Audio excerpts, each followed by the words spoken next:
ready, recording. Ready. Gotcha. What's going on, people? Clone Force 23 here. Got my boy Alex with me. Of course, you're joined by Roger Mack. And we're going to be talking about the first big tournament weekend for Set 3 of Star Wars Unlimited. Oh yeah. Super excited to kind of see what's happening in the first round. A lot of exciting decks that are coming out with the new set. So, yeah, we're kind of just going over SAG Con's kind of tournament weekend and see what topped and what we think about it. So Yeah. let's just jump into the Friday's event. We had first one was 44 participants for a 1K. Top 8 here. We've got 2 Django Tarkin Towns, an Anakin Blue, Quinlan Green, Han ECL, Akira Green, Palpatine Yellow, and Tarkin Blue.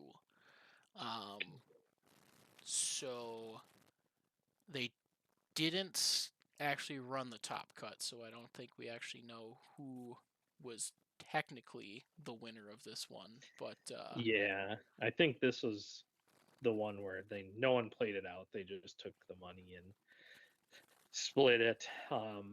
Be interested to see who was undefeated going into the top 8 if there was. I don't know if that information is out there, but yeah, I mean, I get it. It was a Friday night tournament. I'm sure it started later than the other ones, yeah, so the split kind of makes sense. I'm sure.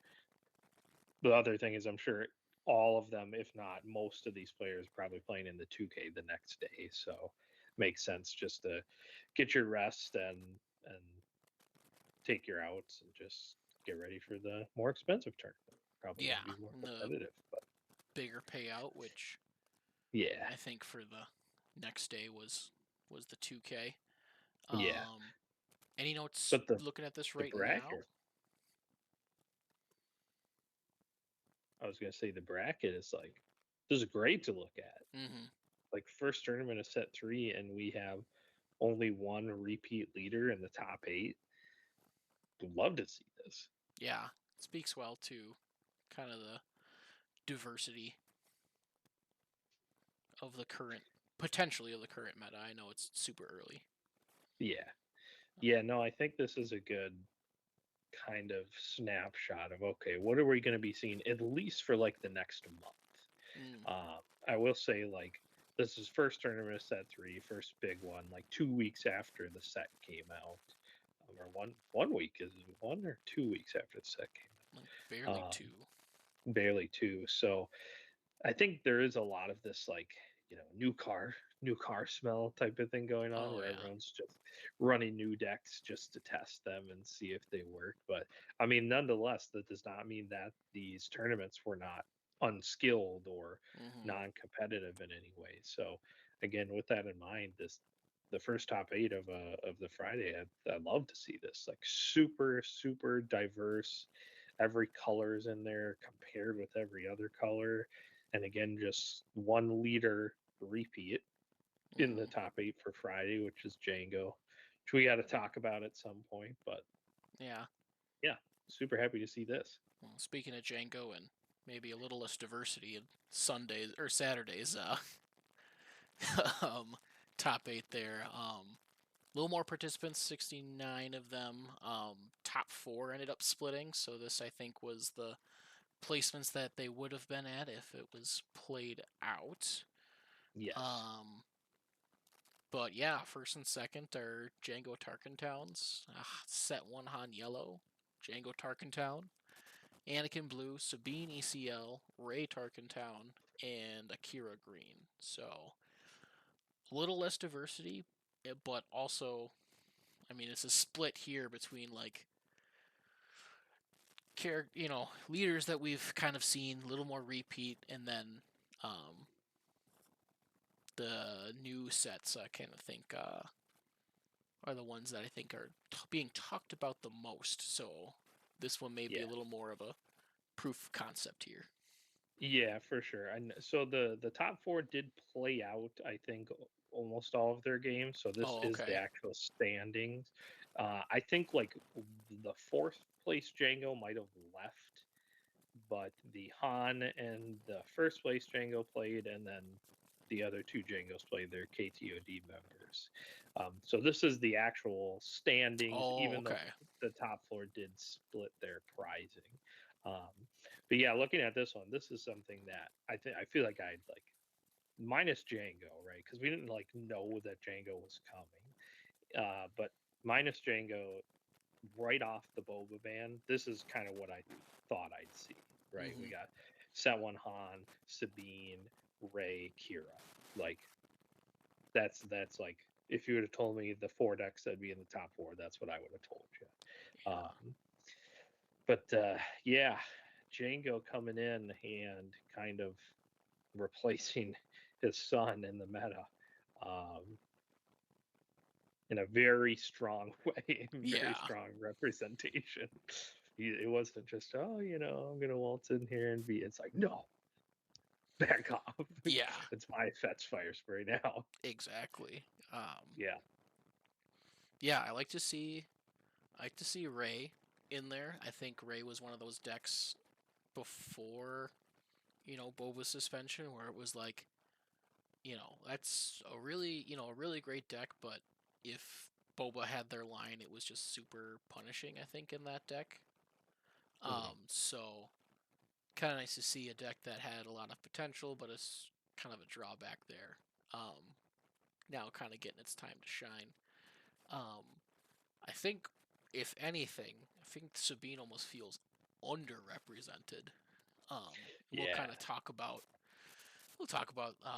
our kind of thoughts on the meta here shortly, but I think that's one of those decks that you might see some more of as people kind of start to understand the direction. yeah. But hey, if she was underrepresented in Saturday, Sunday she sure decided to come back That's super true. and and say, hey, I'm still in this meta. Oh yeah, taking first place in Sunday's events. Um, Palpatine yellow once again. Um, I'm pretty sure it was set one Palpatine, right? That we're talking about. It was, Okay. yeah, yeah. Unless if I was like, did someone make the new non-leader unit hero work? Which, if you got to figure it out, let us know, because I'm not smart enough for that.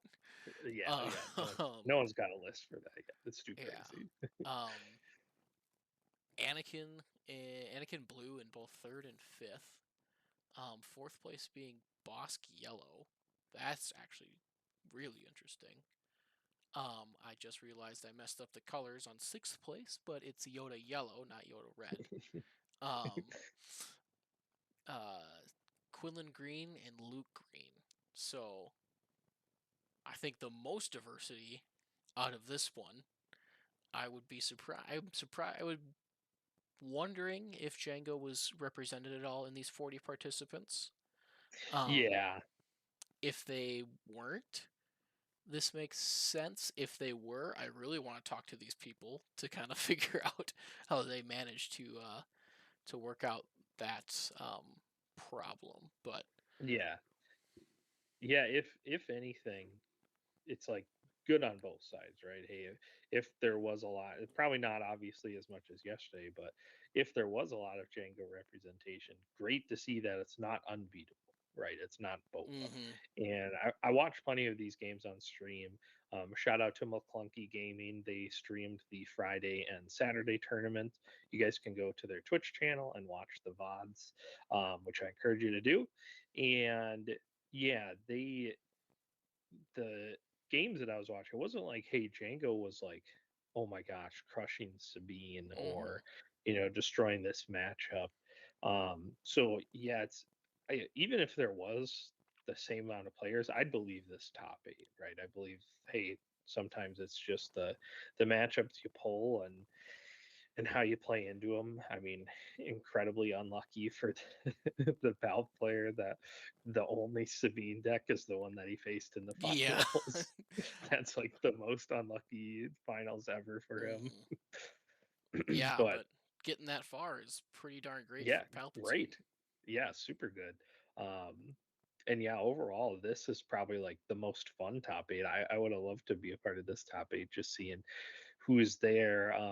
Got my boy QV Quinlan Voss Green on the 30 HP base, which is interesting. Hmm.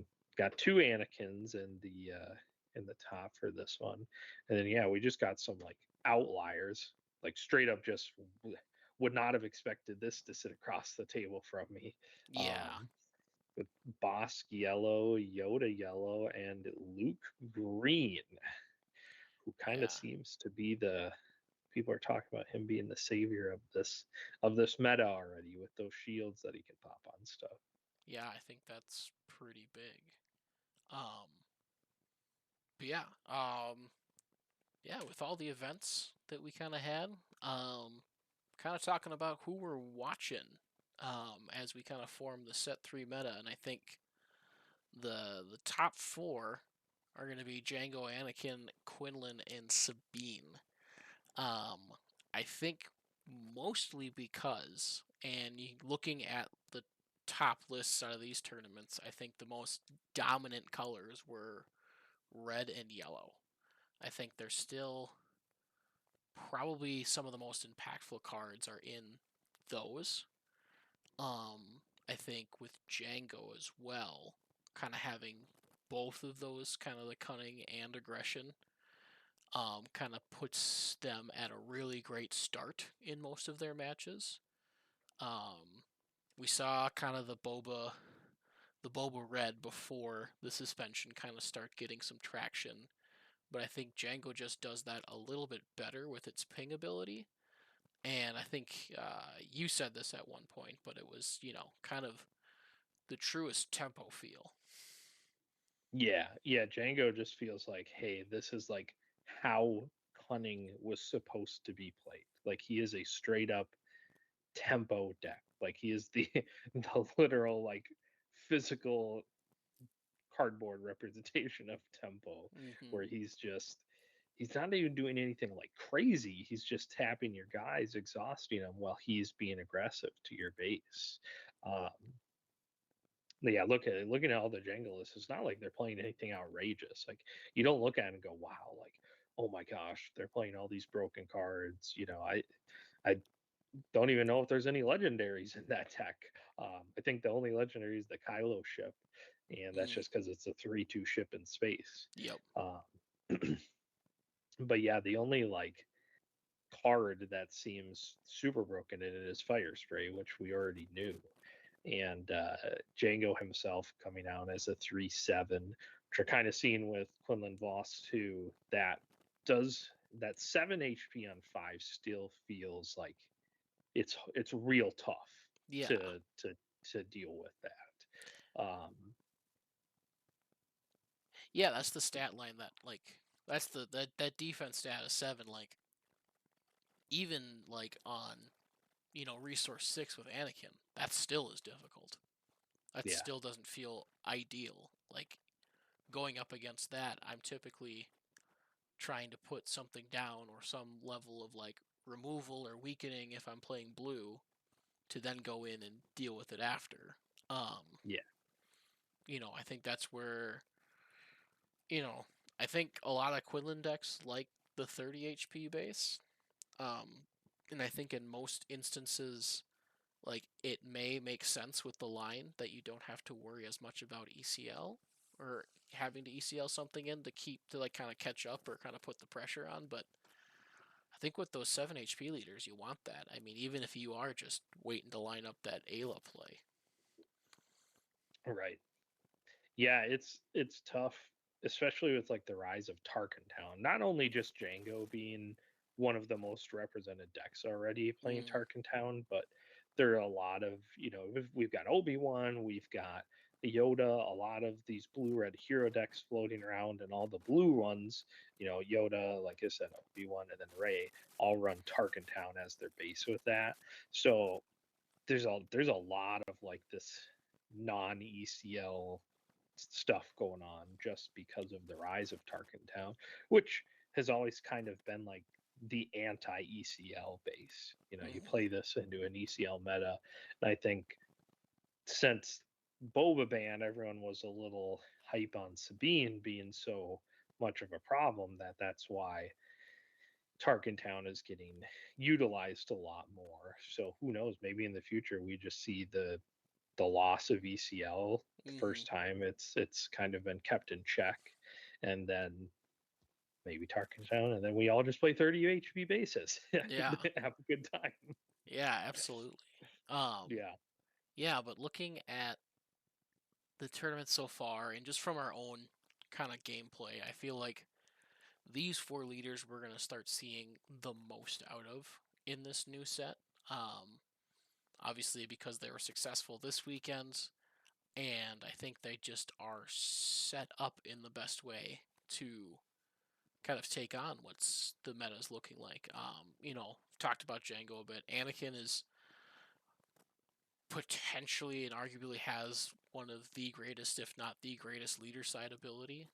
The option to boost your units and to either um, you know positively trade or trade up um, with a unit to maintain like that kind of like creature control type of gameplay in the beginning, and then something that feeds into your leader flip is just insane.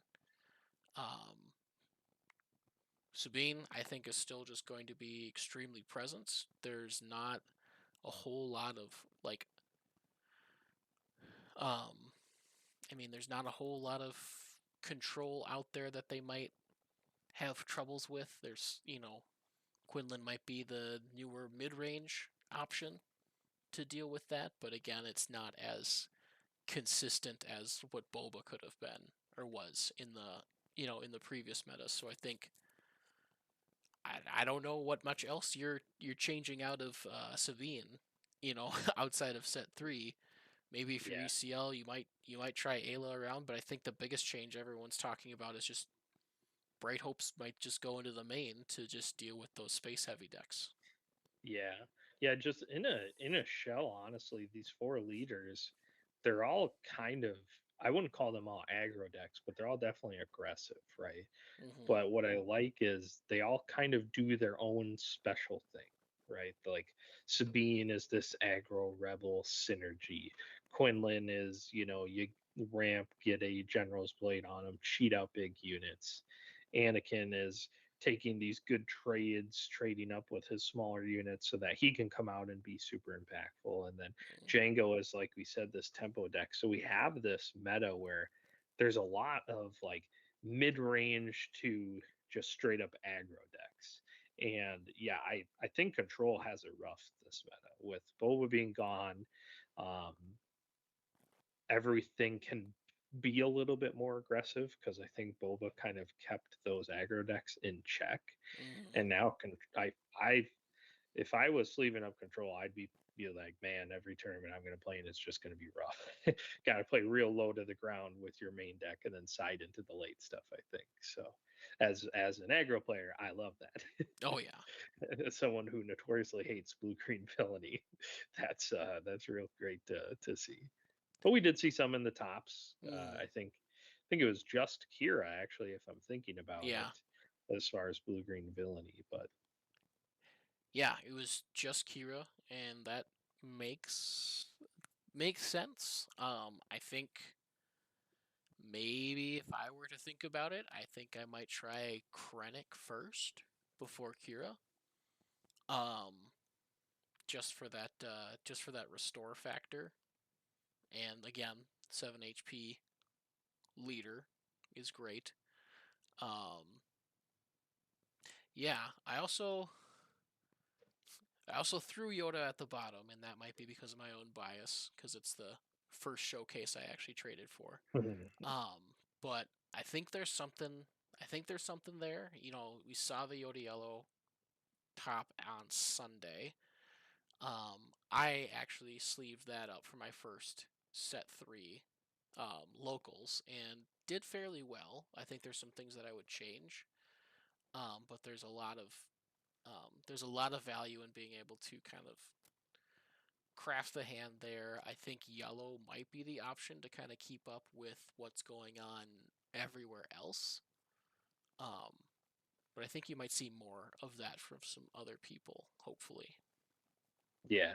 Yeah, I think Yoda's one where I not as many people are trying to crack that right now. Like I Hmm. said, I think there's a lot of hype on like, you look at these four, three of them are out of set three, right? So these like pretty prevalent leaders that people knew were going to be real meta relevant, I think they're honed in on that, on Anakin, on Django, on Quinlan.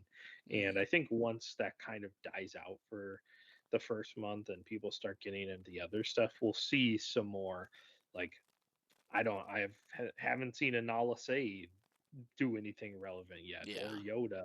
I mean, Yoda topped the Sunday, which is great, but those are two that I was like, okay, these are definitely going to be meta relevant as well. So I think we'll see kind of more of that pop up as just weeks and weeks go by and more testing happens. Yeah, I think these decks were kind of the ones that were like, yep, it's obvious what these decks are trying to do. They do them well. Let's try those out first. Those, like, make sense to want to kick the tires on those first. Yeah. Um,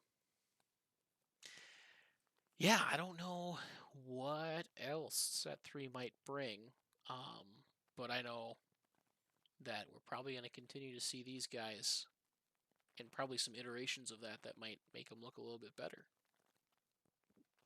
Hey, I mean, I'm just waiting for the General Grievous lightsaber deck to happen. So Yeah, that one's gonna be nuts. All the two drops in there. someone's gonna make it, and it's just gonna like win an event somewhere, and everyone's gonna be on it. Hmm. And then Rivals Fall gets sided into the main deck. Yeah, I don't. Yeah, I don't. And like we kind of saw in the list there, I don't think there's one leader or one deck right now that's just like reigning supreme. I Yeah, think if anything, we might have to have a conversation about Django, but I don't even think it's honestly there yet. yeah, I think there's a lot of answers. I think a lot of deck construction right now is thinking about a heavier space presence, which is manageable in most decks. I mean, even Sabine, just we were just saying, just throw a Bright Hope in there, and you're probably going to yeah, manage half of their early game. And Django does feel like that deck that really kind of loses gas after resource 6, resource 7. So you kind of hold off to there, and you're going to be in a better spot. right. Um, Yeah, definitely not Boba level. No one needs to worry about it that much. Because yeah, at this point, let's just ban all the Fets from the game. The chokehold yeah, they have on Star Wars is crazy. No um, more Fets in the game. it'll just be a different format. FFG will have to put out as FET's format. Yeah, and you can just use both of them. Exactly. Um, but yeah, like I think it speaks a lot to the diversity. I think it kind of validates the call to suspend Boba, because we are seeing a lot of different options that are out there and the opportunity to be able to try some of this out. So, Yeah, um, for sure. Yeah, even just at the locals, we've been to two since the set came out, and you look around the tables, and it's just different leader, different leader, different leader, different leader, which feels so different from set mhm, two. Set two was just okay, a new set came out, and Bosk, Ray, and Young Han got added to our meta. That's it.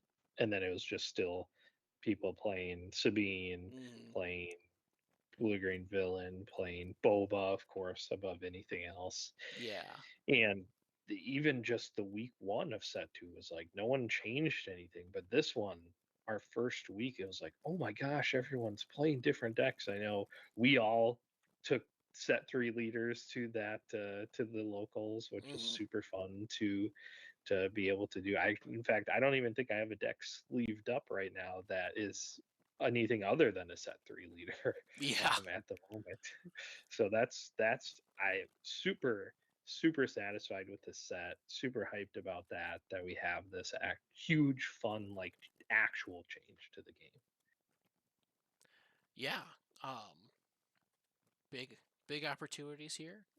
We're definitely Gonna take the most of it and probably get out there for some more local action, a little more maybe some kitchen table testing as we kind of keep going. But I don't know if I've got anything else. What about you? No, I don't got anything else. So this will be our part one of the coverage of the kind of early meta SCG Con Baltimore, um, analysis for those tournaments. Mhm. And part two is coming soon. We got a tier list. Oh First yeah, tier list of the set. here we go. You can tell us how wrong or right we are.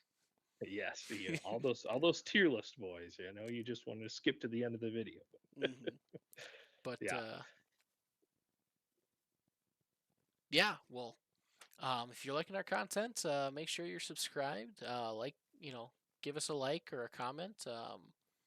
If you want to be ready for our next video, make sure you hit the notification bell. If there's something that you want us to cover or try out, let us know. And um, yeah, just super excited for set 3 and hope to see you out there. And otherwise, Clone Force 23. Peace out. peace.